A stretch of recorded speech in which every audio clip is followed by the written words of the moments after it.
The leak came late on a Friday night. Most of Washington was asleep, but inside newsrooms, alarms lit up. A confidential memo from the Supreme Court had been leaked to the press. It was about one of the most sensitive topics in the country's state: election interference. The document wasn't supposed to be public. It showed deep divisions inside the court about how far individual states could go in changing election laws without federal oversight. It included private comments, draft opinions, and internal concerns. This kind of leak was not just rare, it was unheard of. Within hours, cable news channels cut their regular programming. A red banner flashed across screens: breaking, leaked. SCOTUS memo hints at conflict over state voting laws. News anchors were stunned. Legal analysts rushed to studios. The leak wasn't just a political bomb, it was a legal earthquake. Then a name started to appear again and again: Pam Bondi. Bondi. The former Attorney General of Florida and a strong political figure had recently made bold comments on TV. In one interview, she looked straight into the camera and said, "Let's just say the court is more divided than it appears." It didn't seem like much at the time, but now, after the leak, her words sounded dangerous, suspicious, too accurate to be a guess.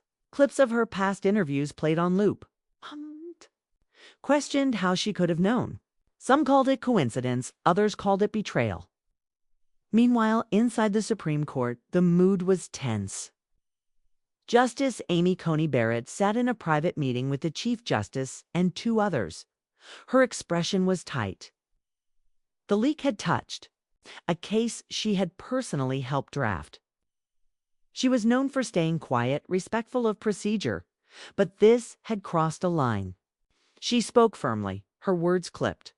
"We must find out who did this, and fast." The Chief Justice nodded but remained silent. He could tell this wasn't just about law for Barrett. It was personal. Elsewhere in Washington, the Department of Justice had already started a quiet investigation. A small team of cyber analysts was pulled from an election fraud unit. Their task was simple: trace the leak. Where did it come from? Who had access? Who had motive? They went through email servers, call records, and digital footprints. Slowly, a pattern started to form. The document had been viewed on a secure Senate Server 1 used during election briefings. Only a few staff members had clearance. That's when they found something strange. One Senate aide had accessed a private section of the server twice in March. That aide had once worked closely with Pam Bondi during the 2020 election reviews. Their name was redacted from early reports, but internally, the DOJ knew exactly who it was. They followed the aide's travel, traced their messages. A subpoena was quietly prepared. And then on a Tuesday morning, federal agents arrested the aide outside a cafe in Arlington. Cameras caught the moment just after. A photo went viral: the aide, pale and shaking, being led into a black SUV. That night, a new wave of headlines hit the airwaves. Senate aide arrested in Supreme Court leak case linked to Bondi under scrutiny. Inside her townhouse in Tampa, Bondi watched the news alone. Her phone buzzed, nonstop calls from journalists, allies, old political rivals. She didn't answer. She slowly turned off the TV. Then she walked to the window, looking out into the quiet night. Her face was calm, but her hands trembled. In the morning, she released a short statement: "I have done nothing wrong. I stand by my words and my work. I have no knowledge of any leak, nor did I share privileged information with anyone." But for the press, that wasn't enough. The next day, Justice Barrett made a rare public comment.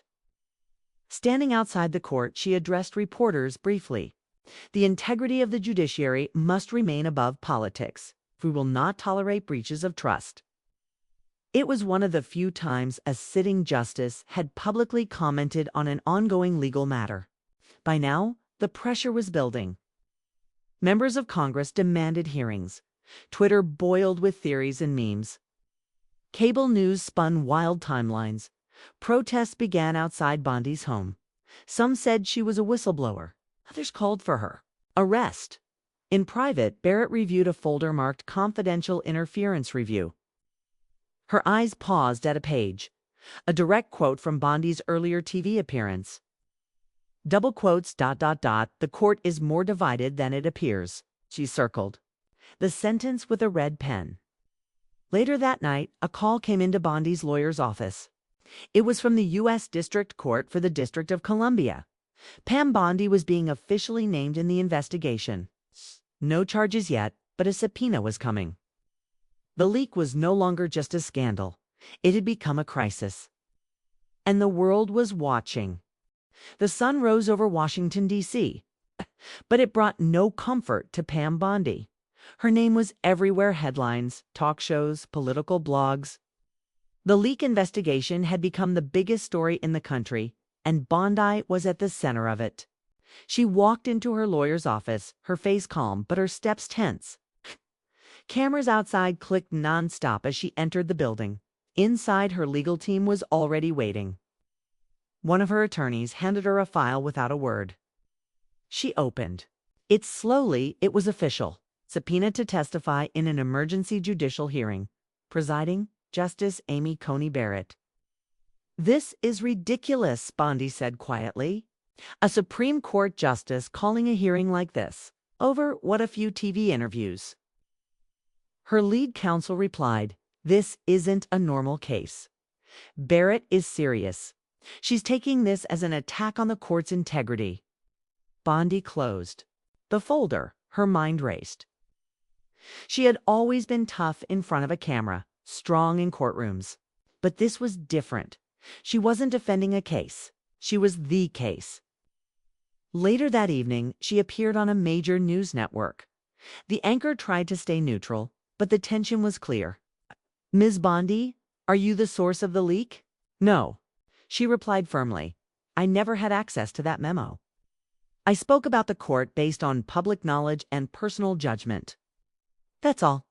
"Then how do you explain your words?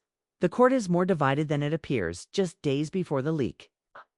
"I've been in politics long enough to see the cracks," she answered. "That doesn't make me guilty." The anchor nodded, but the doubt lingered. Meanwhile, inside the Supreme Court building, Justice Barrett sat in a private chamber with 2 clerks and a federal ethics advisor.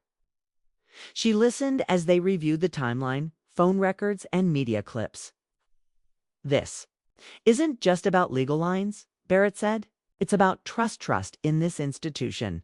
If we lose that, we lose everything."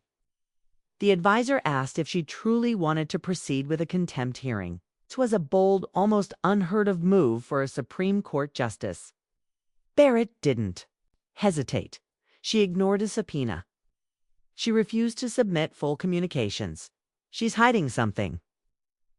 That night, Bondi's team filed a motion to delay the hearing. They cited conflicting travel commitments and insufficient preparation time.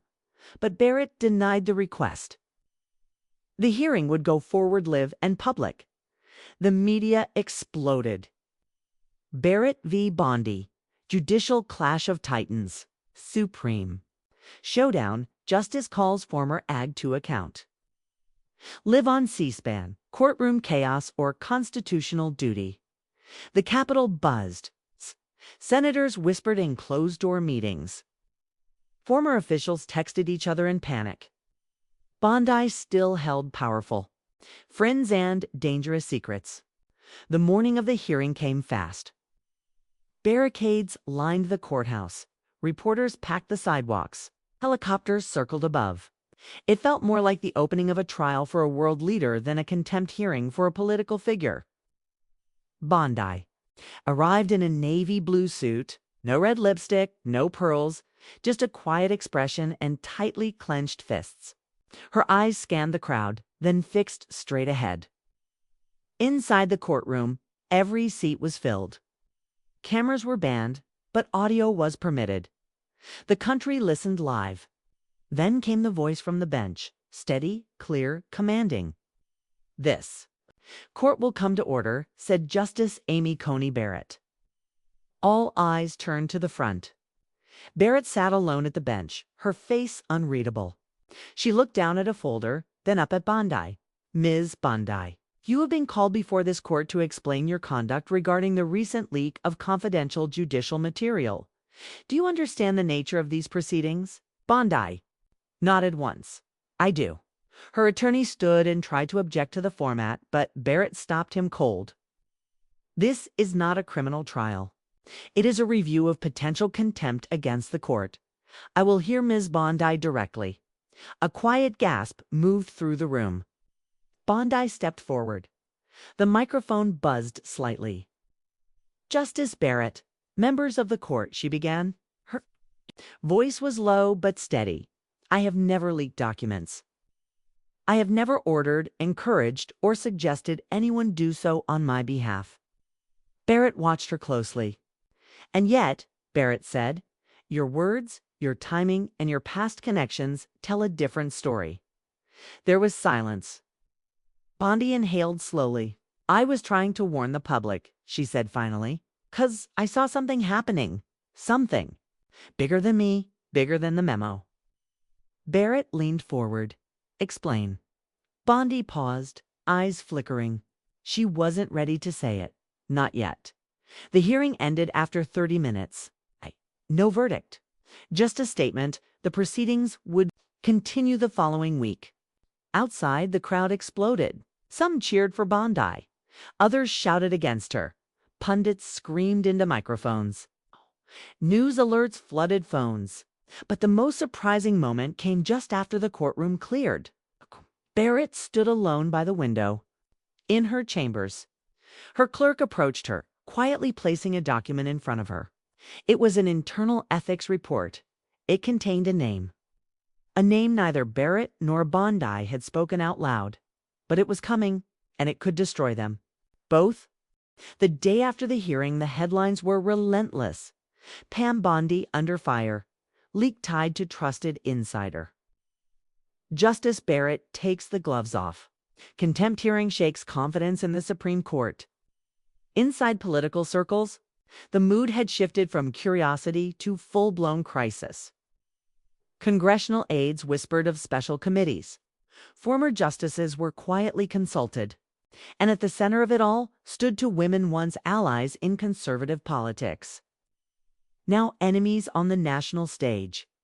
Pam Bondi sat alone in her D.C. hotel room. The TV on mute, watching footage of herself entering the courtroom the day before. She looked smaller on screen, quieter, nothing like the strong-willed figure the public remembered. There was a knock at the door.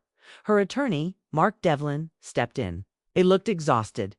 We've got a problem, he said flatly. Bondi didn't respond. She already knew. Devlin laid the new file on the table. It contained messages, private ones. Some were emails. Others were encrypted chat logs. All had been partially submitted to the court the week before. But now federal investigators had obtained the missing pieces from a third-party server. The full conversation painted a darker picture. One message from Bondi to the Senate aide read, "You know how this works. If it leaks, it leaks. Just make sure it can't come back to me." Bondi's face hardened. That message is out of context, she said. Devlin looked at her carefully. It doesn't matter, he replied. The court will see it as intent. Justice Barrett will see it as obstruction. Bondi stood up and paced. She wanted to scream, but she didn't. Instead, she looked out the window at the street below. They're not after the truth, she said softly. They're after a win. Meanwhile, inside the Supreme Court, Barrett was reviewing the same messages. Her face was calm, but her hands were clenched. She had spent her entire career fighting to protect the judiciary from political corruption. But this felt different. It wasn't just corruption. It was betrayal from someone who once stood beside her at political fundraisers. Legal panels, conservative forums. Barrett turned to her clerk. Schedule the continuation. 2 days from now. And this time, make it public. The clerk hesitated. Ma'am, The press will bury her. Barrett looked up. So be it. When the hearing resumed, the courtroom was even more packed. Law students camped outside. Retired judges sat in the back row. Cameras waited across the street, capturing every arrival. Pam Bondi entered with her legal team. She was wearing the same navy suit, but this time her steps were slower. Eyes didn't scan the room. She looked only forward. Justice Barrett entered from the side door and sat silently. She didn't glance at Bondi. The hearing began with new evidence. The prosecutor read the messages aloud. The room was silent. When they finished, Bondi was asked to respond. She stepped forward, her voice quieter than before. "I won't deny that I sent that message," she said. "But the leak didn't come from me. I was trying to stop it, not spread it." That aide, he was scared. He thought the court was being used for political cover. "I told him to walk away, to disappear." Barrett narrowed her eyes. "Then why delete the messages?" Bondi didn't blink. "Because I knew what it would look like. Just like this." Was a long pause. Barrett leaned forward. "Ms. Bandy, do you believe this court is compromised?" Bandy exhaled slowly. Her throat tightened. For a second, it looked like she wouldn't answer. Then she said, "I think it's scared. And when people are scared, they start protecting their image instead of the truth." The room was frozen. Justice Barrett stared at her for a long moment. Her jaw tightened. Her pen tapped once on the desk. "This is not about image," she said coldly. "It's about accountability, and you're not above it." Bondi nodded quietly. "I know." With that, she sat down. The courtroom buzzed as the hearing adjourned. No ruling yet, just tension thick enough to choke on. Outside, the media waited. But Bondi didn't stop to speak. She walked straight to the black car waiting for her and climbed inside, across town. In the DOJ headquarters, another official watched the entire hearing from a secure monitor. He picked up the phone and dialed a number. "It's time," he said. "We need to look at Barrett's communications, too." There was a pause, then a quiet reply. "Are you sure?" "Yes," he said. "If we're going to dig deep, we dig. All the way." The scandal had started with one leak, but now it was opening a door into something far bigger. Something no one, not even Amy Coney Barrett, could control. That night, everything changed. Pam Bondi, now the most talked about woman in America, did something no one expected. She agreed to a live interview. Not a press conference, not a written statement, a one-on-one. Unfiltered conversation, broadcast live on a major network. No commercial breaks. The network builds it as the silence breaks. Bondi speaks. Millions tuned in. Some wanted answers. Some wanted her destroyed. Others just wanted the truth, whatever that meant now. The studio lights dimmed. The host, a respected journalist known for her tough but fair style, sat across from Bondi. There were no fancy graphics. Just two chairs, one table, and the weight of a nation hanging in the air. The host began gently. "Pam, let's start with this question. Why now? Why speak tonight?" Bondi didn't smile. "She wasn't here to charm, 'cause I'm tired of being the story and never being heard." Her voice was steady, but something in her eyes was different. This wasn't the firebrand politician from cable news. This was a woman under siege, measured, tired, but not broken. The host pressed on. "Did you leak the Supreme Court memo?" Bondi looked into the camera. "No, I did not leak it. I didn't authorize it, suggest it, or pass it to anyone. But I'll tell you this. I wasn't surprised it leaked." The host leaned in. "Why not?" "'Cause people are scared. Not just aides or staffers, but judges, clerks, even the justices. This court isn't just divided, it's being pressured from every side. Lobbyists, donors, political groups. Everyone wants the court to say what they want to hear." The audience watching at home fell silent. Bondi continued. "There was a time I believed in institutions. I believed in process. But behind the robes and rituals, I saw cracks, real ones. During 2020, I sat in briefings where I was told to keep quiet, told that speaking publicly could undermine national unity. I thought that was just politics. But now I realize, was a warning? The host asked carefully, a warning from whom? Super PACs, federal agencies, judges, advisors. Take your pick. Everyone had a message, and all of it came down to this: protect the image of the court, no matter what. The host let that sink in. Then why did you say, if it leaks to your former aide? Bondi looked down for a moment. When she looked up, her eyes glistened, because I knew I was already a target. I knew they were watching my words, tracking my calls. That message was fear talking, not guilt. I was afraid of being made the scapegoat before anyone even knew what really happened. The host softened her tone. Do you regret anything? Bondi exhaled. Yes. I regret trusting people who wore the same colors I did. I regret thinking that silence would protect me. And I regret believing that if I told the truth, someone would care? She paused. But most of all, I regret thinking Justice Barrett would listen. Those words echoed. Meanwhile, across town, Justice Barrett sat in her home. The TV was on. She watched every second. Her face was still, but her hands tightened around the glass she held. The words cut deep not just because of what was said, but because deep down, she knew Bondi wasn't entirely wrong.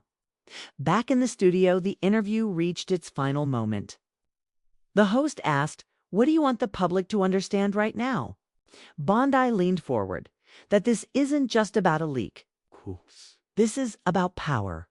Who holds it, who controls it, and who gets punished for threatening it. She paused. I wasn't trying to break the system. I was trying to warn it before it broke itself. Silence. The screen faded to black. Within minutes, the internet exploded. Hashtag Bondi speaks. Hashtag Barrett V's. Bondi hashtagged the leak. Within, some praised her courage. Others called it manipulation. But no one could look away.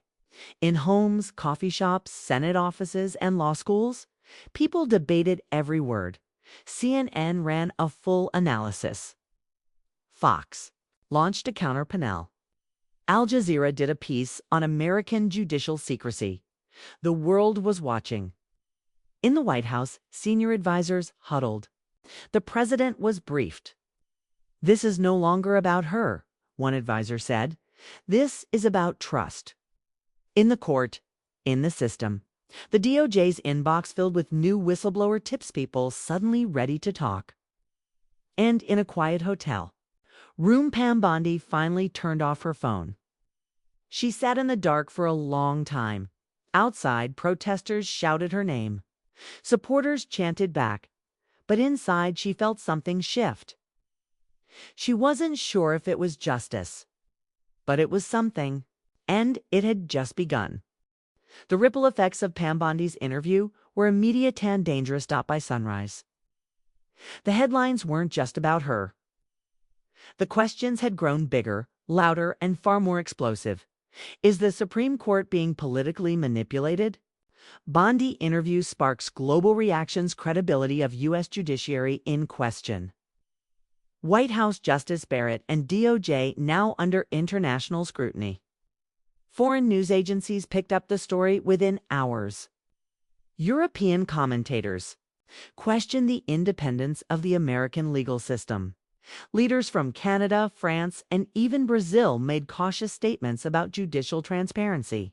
In Geneva, a UN legal commission quietly requested an emergency briefing from U.S. officials. Inside the West Wing, the president was furious, not at Bondi, out the mess. She opened a door we may not be able to close, he told his chief counsel. If the court looks vulnerable, then we all look vulnerable. The Department of State issued a vague press release. The United States reaffirms its confidence in its legal institutions and constitutional protections. But it wasn't enough. Protests grew louder in D.C. and online movements surged. Some demanded an internal review of the Supreme Court's ties to political groups. Others wanted Barrett to recuse herself from the case entirely. A few even suggested she was using her bench for revenge. Justice Barrett remained silent but inside. She was at war with herself. She had watched the full Bondi interview twice. The words had stayed with her. I wasn't trying to break the system. I was trying to warn it before it broke itself. She had worked for decades to shield the judiciary from politics. But now she wasn't sure if the shield had already cracked from within. And worse, her name was now part of the story at the Supreme Court. Barrett received a confidential memo that morning from her senior clerk. It contained internal polling numbers. Apparently, more than 60% of Americans now questioned the neutrality of the Supreme Court, and more than 40% believed. Bondi's claim that someone behind the curtain was pulling legal strings. Barrett closed the file and stared out her window. This was no longer just a contempt hearing. It was a constitutional firestorm. Meanwhile, Pam Bondi's legal team was scrambling. After the interview, they had received 3 unexpected messages. One from a sitting senator, one from a retired federal judge, and one anonymous contained only a file attachment and a single line. Ask Barrett about July 17, 2020. The attachment was a heavily redacted internal memo, marked private. Judicial Outreach Brief Confidential Strategies for Managing Public Narrative.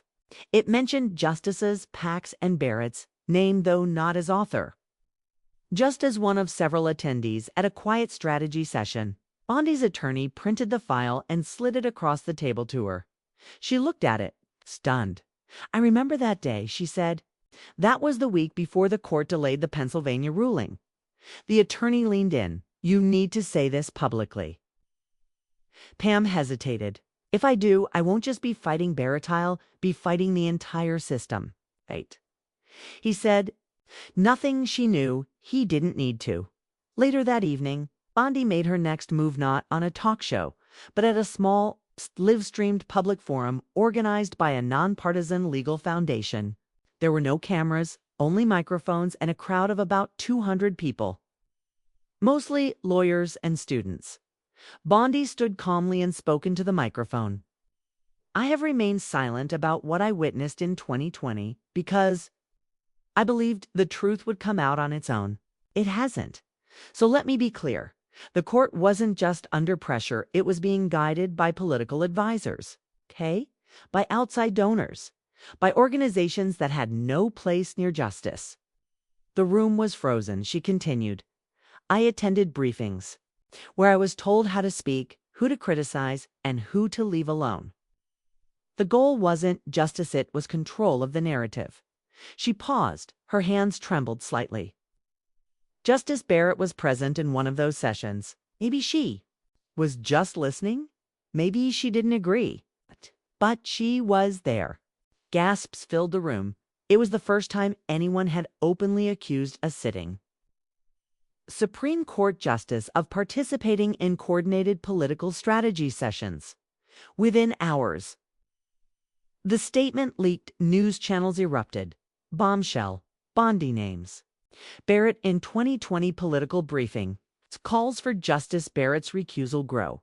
Constitutional crisis deepens as judiciary faces internal mutiny. The White House released a statement urging calm and responsible inquiry. Barrett, meanwhile, returned to her chambers and sat in the dark for a long time.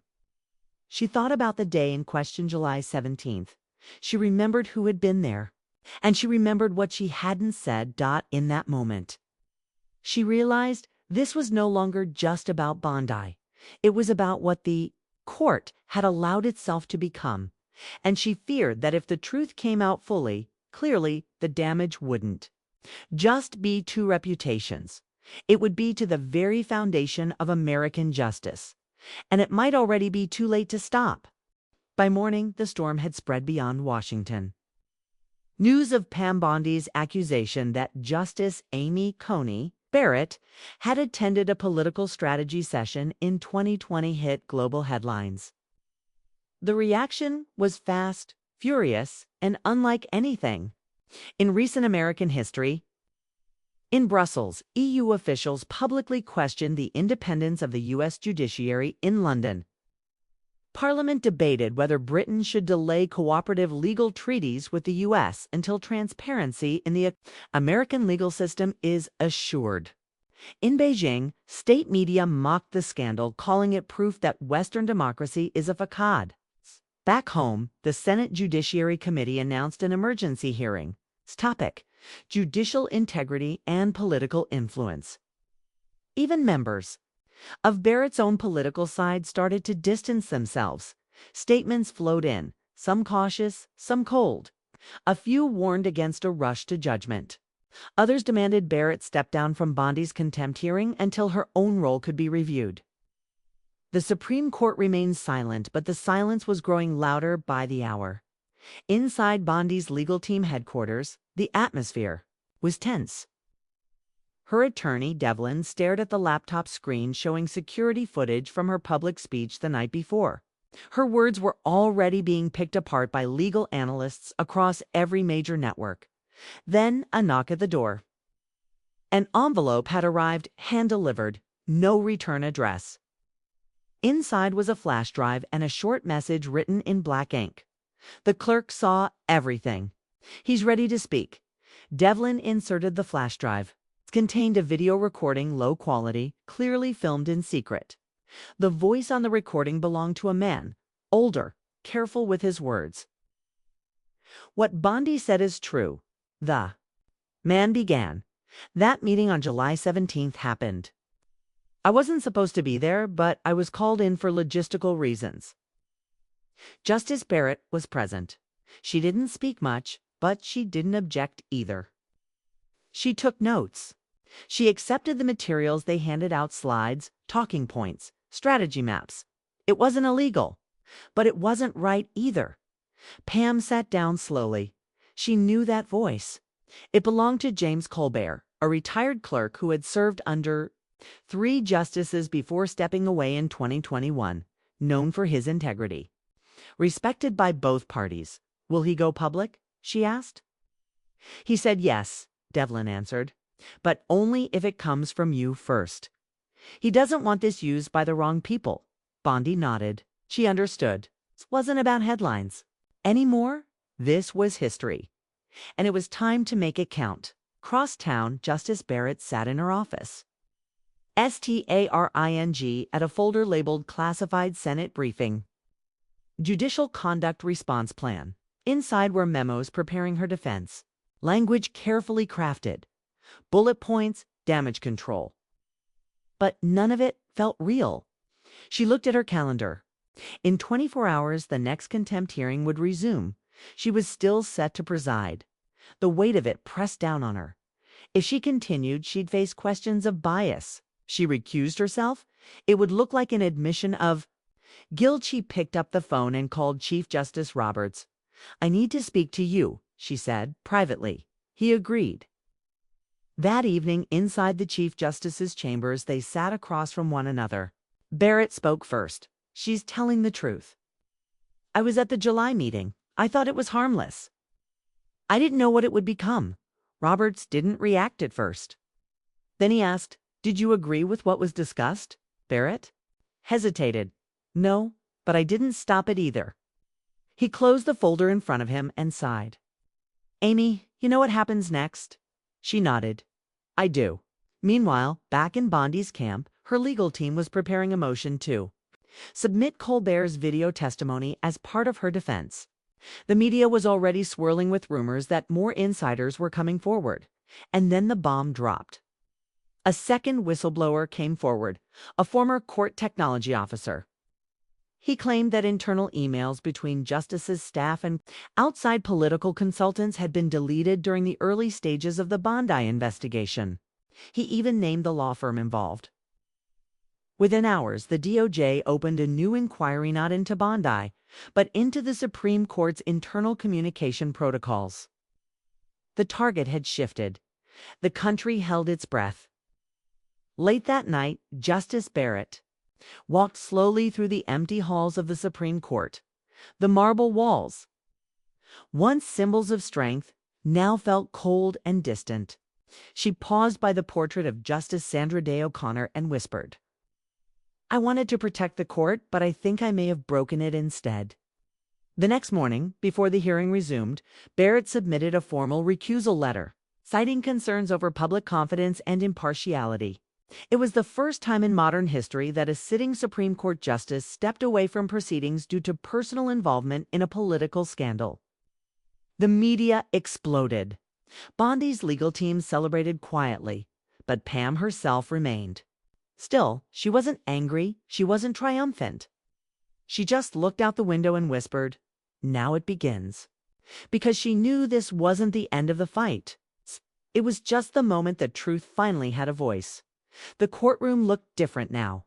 Justice Amy Coney Barrett's seat sat empty. The American flag behind the bench didn't move.